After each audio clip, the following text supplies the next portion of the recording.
നമസ്കാരം, എല്ലാവർക്കും gold rate Malayalam എന്ന ചാനലിലേക്ക് സ്വാഗതം. ഇന്നത്തെ സ്വർണ്ണവില എങ്ങനെയാണ് എന്ന് നമുക്ക് നോക്കാം. ഇന്ന് 17/4/2026 24 ക്യാരറ്റ് സ്വർണം 1 ഗ്രാം 15,426, 1 പവൻ 1,23,408, പവന് 1,040 രൂപ കുറഞ്ഞിട്ടുണ്ട്.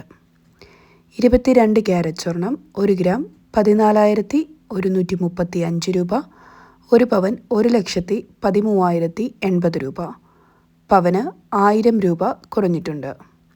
18 ക്യാരറ്റ് സ്വർണം 1 ഗ്രാം 11,675 രൂപ, 1 പവൻ 93,400 രൂപ, പവന് 840 രൂപ കുറഞ്ഞിട്ടുണ്ട്.